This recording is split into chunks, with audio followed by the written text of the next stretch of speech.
Olá você que nos assiste em mais um vídeo especial desse projeto que Deus colocou em nosso coração, do estudo e da leitura da Palavra de Deus.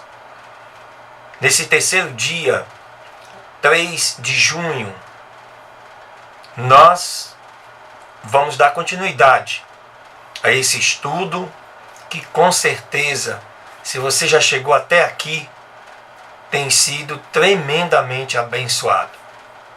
Eu estou sendo abençoado em estar fazendo este vídeo e tenho certeza que você também, ao estar acompanhando esse trabalho, esse estudo, esta leitura, vai sim continuar sendo muito abençoado.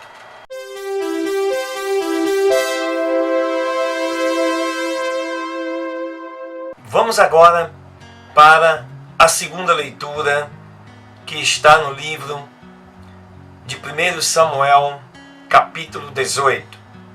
Conta um pouco da história, da relação de amizade entre Jonatas e Davi. Observe. E assim que ele acabou de falar com Saul, a alma de Jonatas foi ligada com a de Davi. E Jonatas o amou como a sua alma. E Saul tomou naquele dia e não deixou mais voltar para a casa de seu pai. Você lembra que na leitura anterior, Davi havia vencido Golias e Saul mandou chamar para saber, de quem ele era filho. Nós já vimos isso na leitura anterior. Então aqui é uma sequência. Por isso que é bom você acompanhar todos os dias, para que você possa entender. E Jonatas e Davi então fizeram aliança, porque Jonatas o amava como a sua própria alma. É o cumprimento do mandamento de Jesus no Novo Testamento. Amar ao teu próximo como a si mesmo.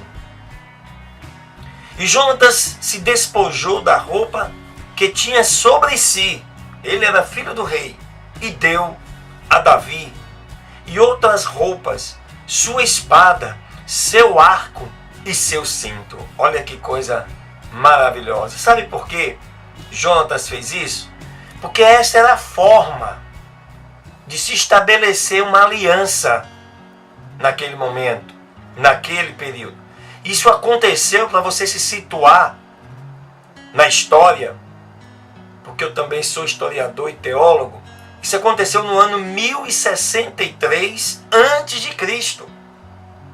Portanto, mais de 3.000 anos atrás, tomando por base o dia de hoje. A aliança, basicamente, significava, naquele período, naquele momento, que o que pertencia a Jonatas agora pertence a Davi. Olha que coisa linda, né? Mas isso causou uma inveja a Saul.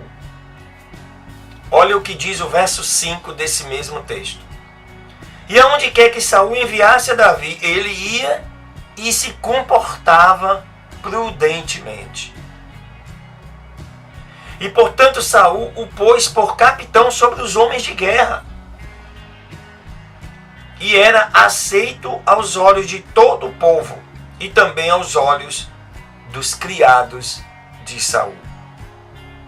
E aconteceu que quando voltavam eles, quando Davi voltou de matar ao filisteu, saíram as mulheres de todas as cidades de Israel cantando, e com danças, com tamborins, e com alegrias e instrumentos de música.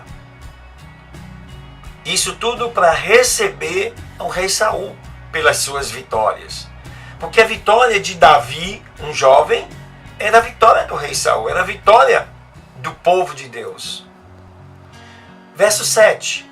E as mulheres cantavam e dançavam, dizendo umas às outras: Saul feriu os seus milhares, e Davi os seus 10 milhares. E Saul muito se indignou com isto. E desagradou esta palavra aos seus olhos e disse: A Davi deram 10 milhares e a mim somente milhares. Na verdade, não lhe falta nada mais do que o reino, disse Saul. Mas ele não tinha ideia que no mundo espiritual ele já havia perdido o seu reinado. E desde aquele dia Saul começou a ter inveja de Davi. Isso no verso 9. Verso 10. No outro dia aconteceu que um espírito mau da parte de Deus apoderou-se de Saul e profetizava, estando ele no meio da sua casa. E Davi tangia a harpa com a sua mão, como nos outros dias, e Saul estava com uma lança na mão. E atirou Saul a lança, dizendo: cravarei a Davi na parede. E 2 vezes se desviou desta lança Davi. Eu quero chamar a atenção aqui numa coisa, quando a palavra diz que um espírito mau da parte de Deus. Queridos, Deus não envia espírito mau para ninguém. As coisas aqui nesse planeta acontecem sobre 2 aspectos. O primeiro, de acordo à vontade de Deus, e a vontade de Deus é boa, perfeita e agradável. E a segunda, pela permissão de Deus. Então, quando o texto está falando aqui um espírito mau da parte de Deus, é porque nada acontece nesse planeta sem que haja, no mínimo, a permissão de Deus. E Deus permite por várias razões, que eu não vou entrar aqui agora, não é o objeto desse estudo, né? Para provar, para testar, para várias situações. Em outro momento nós poderemos falar melhor. Mas vamos seguir na leitura. Mas Saul, verso 12, Saul temia a Davi, porquanto o Senhor era com ele, e se tinha afastado de Saul. Nós já vimos isso nos estudos anteriores. E desviou-se, pois, Saul de si, e o fez capitão de 1000, e saía e entrava diante do povo. Então Davi, nesse momento, se desviou de Saul, como ele já estava posto como capitão. Ele sempre entrava e saía junto ao povo, mesmo com toda aquela situação de Davi com inveja. Agora, né? Saul com inveja de Davi, de maneira que isso lhe causou grandes perseguições. Nós vamos ver nos demais textos aqui adiante. Verso 14. E Davi se conduzia prudentemente em todos os seus negócios, e o Senhor era com ele. Olha que lindo. Quando você se porta de forma prudente, o Senhor está contigo em todas as ações. E vendo Saul que se comportava tão prudentemente, tinha temor de Davi. Mas todo Israel e Judá amava Davi, porque ele saía e entrava diante deles e não tinha nenhum tipo de problema. E aí disse Saul a Davi: eis que eu te darei Merabe, minha filha maior, por mulher, somente que me sejas homem valente e guerrei as guerras do Senhor. Mas Saul dizia: não será a minha mão contra ele, mas a mão dos filisteus será contra ele. Na verdade, Saul armou aí uma espécie de uma cilada para Davi. Deu a sua filha, né, e colocava sempre Davi na frente de batalha, esperando que ele vencesse as guerras ou morresse em uma guerra, porque era a coisa mais rápida e fácil era se morrer em uma dessas guerras. E Davi respondeu a Saul: quem sou eu, ou que é minha vida, ou minha família de meu pai Israel, para ser genro do rei? E vindo o tempo em que Merabe, filha de Saul, devia ser dada a Davi, ela foi dada por mulher a Adriel, o Meolatita. tendo em vista Davi não ter rejeitado, mas achar que não tinha esse merecimento, porque sua família não era uma família de tradição em Israel, ele então não deu muito crédito. E aí o que o rei fez? Pegou a sua filha e deu para outra. Mas a outra filha de Saul, ele tinha uma outra filha, Mical, amava Davi. E foi dito a Saul o que lhe pareceu bem aos seus olhos. E Saul disse: eu a darei para que ele seja por laço e para que a mão dos filisteus seja contra ele. Diz, pois, Saul a Davi: com a outra serás meu genro hoje. Então, como a sua segunda filha amava Davi, o rei viu ali uma oportunidade de se livrar de Davi. Que interessante.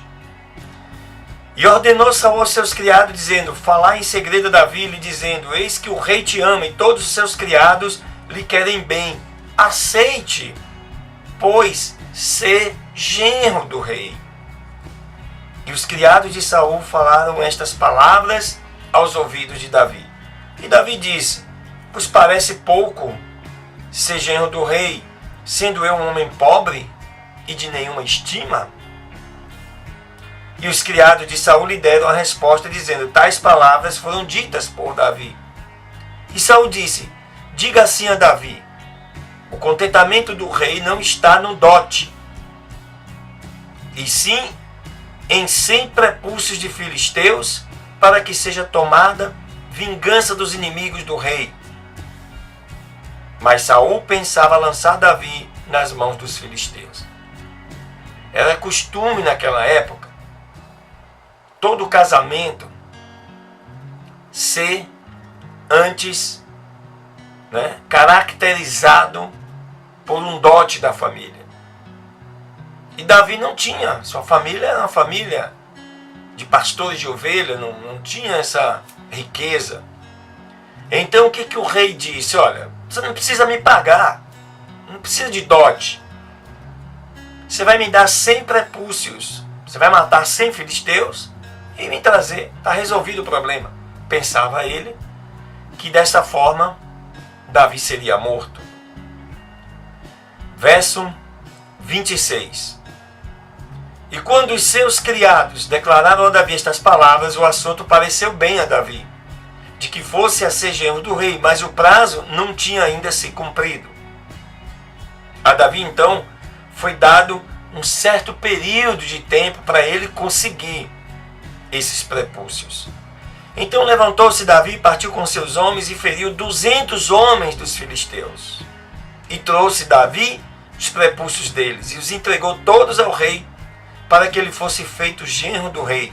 E então Saul deu a sua filha Mical por mulher a Davi.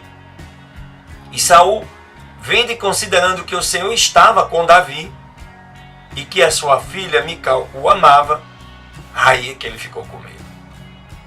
Olha o que diz o verso 29. Temeu ainda muito mais a Davi.